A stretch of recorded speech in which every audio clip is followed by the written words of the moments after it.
Hey everybody, welcome back to the channel. It's RC Car Fleet here. I got some modifications for our little SCX24 Deadbolt, and we're gonna see if it's worth it to buy these. So here's my SCX24. All it has is different tires and like the Amazon special rims. Today we are going to be putting on the high clearance aluminum links. So that will be replacing all these guys here with high clearance ones.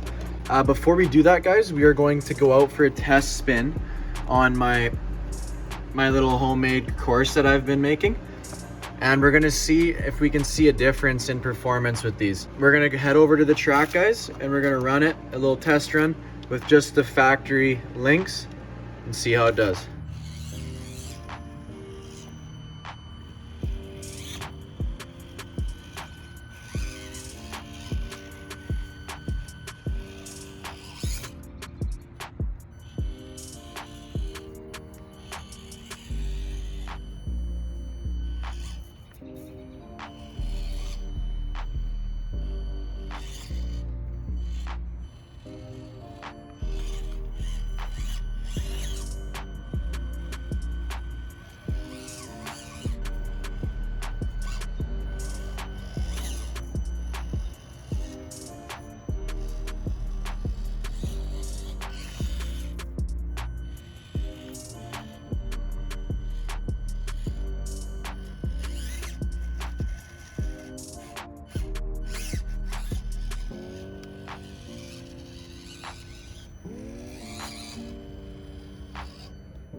So to be honest, just with wheels, guys, these things are super capable, but if we look down here, we can get a little idea of if we have high clearance links, right now this wheel would be touching and then therefore able to get some grip, because you can see how it's hitting the link there. So when we're going up stuff, if we can prevent it from hitting the link and actually have this wheel on the rock, then therefore we'll get grip and keep moving forward. So I think that's gonna be the biggest noticeable difference when it comes to switching out these bottom links, just kind of getting up stuff. But I don't think it'll have a too big of an effect, just like overall, like with flex and stuff. But let's go install it, guys, and we'll check it out, see if it makes a difference. Okay, so the kit is from Injora. It was off Amazon. I'll put a link in the description. And here they are. I got the red ones. Looking pretty good in the thing here. So the longer ones with the dent are for the rear. The short ones with the dent are for the front. It looks like a really nice kit. Okay guys, so the very first thing I'm gonna do is remove the wheels. And you can actually see I just put body clips on because I figure it'll make this easier if the body's not flopping around and stuff. So let's get all the wheels off and we'll go from there. Alrighty, so looking at what we need to do, all we're gonna have to do is remove that screw there and the screw right in the middle there on both, because we're doing front and rear. And then at the back, there's this guy there. It should be a pretty simple install, guys. Let's start and see how it goes. We will be doing we'll do the front first. So we'll take out that screw and then take out that screw. I decided not to do a time lapse. I only have this little Allen key here and it takes forever. So got the first one out, just the one bolt, and then the one bolt on the diff there. You can see a super flexy, and we'll do a little side to side with the new ones. But yeah, that's the first one out. We also have to get this triangle piece out. I can't remember what it's called, but this piece comes with the kit as well. And so does all 4 rear links. Just keep that in mind that this has to come out, so you might want to just remove everything and then put everything back. So that's what I'm gonna do. I'm just gonna tear it all down and then we'll look at the new stuff. Front's all torn down. We got this guy super squishy. And we got the 2 front links. I have this screw still in there. I don't know if you guys can see that right there. It's just hanging out there until we get the new one in. Got 4 screws that go to this part, 2 there, 2 there, and then the 2 that go to the diff. And let's take a look at our package here and see what we got for the front. By the looks of it, it looks like we're gonna have to do some installing of these gold little like bushing things into the actual things themselves.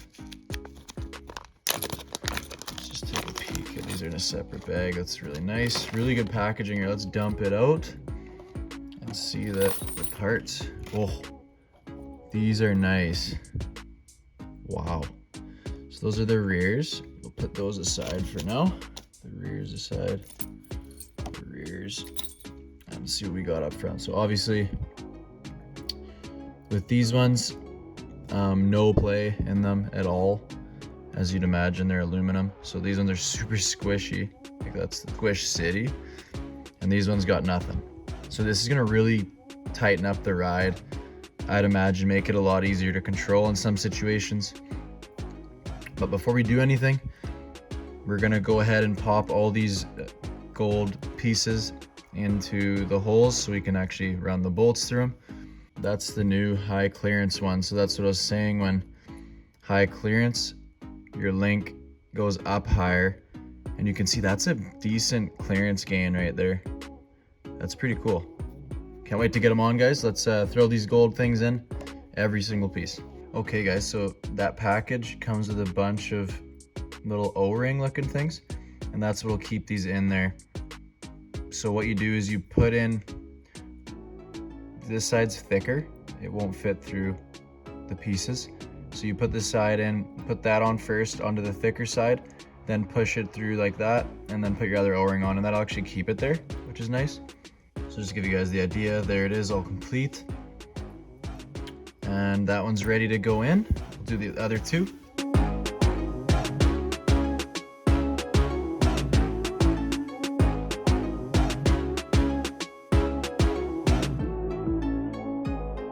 Super annoying to do, but we did it. Ready to go up front. So first one I want to put in is this guy, and it goes through. Make sure you guys reconnect your drive shaft too. You don't want to forget about that guy, but this guy kind of goes right in between there. Maybe I'll actually throw it in this one and then rotate it. All right guys, first one's in.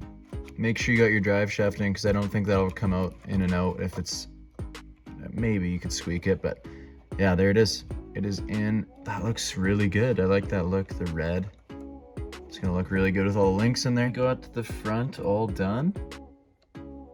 Looks really good. Way less play in there, like compared to the rear.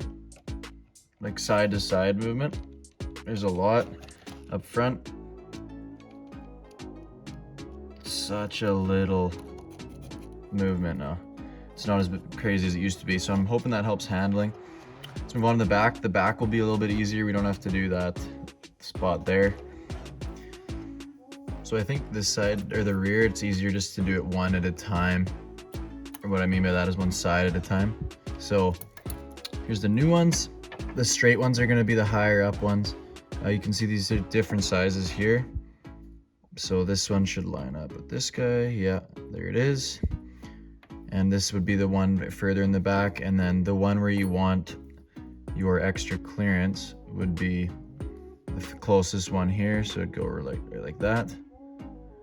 And that would be it, guys. I have to install all those little pieces for the hardware into the aluminum ones. Hey, it is all done, guys. We finished the install. A little bit, I'd say, time consuming, not too difficult. Those little O-ring things can be a pain in the butt, but they're not too bad. I'm actually doing it outside. It's really cold in the garage, and my hands are really cold, so doing it in the cold's kind of annoying. My hands are like cramping up, trying to mess with the small parts, but wow. Quality parts, guys, off Amazon. Super clean.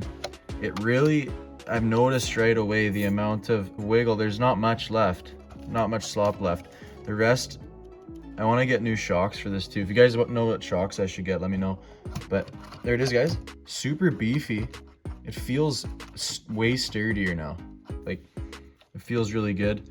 We're gonna go ahead and take it out on the course and see if there's really much point or if it was just for looks. But you guys can see, I mean, it does make sense. We got our links, right? Like, the link would usually go straight from there to there. So we're gaining like a 1/2 inch on each link. So that's pretty good. I mean, whatever to make it better, right? Now that we're repping those parts, you know, we gotta throw the sticker on, baby. Ooh, looking good. Let's get it out on the trail.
Alrighty guys, there you have it, little running clip to go with it. I think they do make a difference. It's hard to say, it's not a major difference, but you can definitely see like my wheel is on the ground basically now when that link's touching. So you do gain some good clearance. It's probably worth it for the money. I do like it, I don't regret it. I think it's a good one. So if you guys don't have them, make sure you pick those up. They look super cool. But I think the worst thing on this, to be honest right now, is the steering servo. It's so underpowered. But I ordered one and that is on the way, guys. If you want to see me install the servo, guys, make sure you subscribe and stay tuned. Also, I have brass knuckles and aluminum front steering kit. That's in the garage. That's going to be next video. Thank you guys so much for watching. If you enjoyed the video, leave a thumbs up and we'll see you guys in the next video. Peace.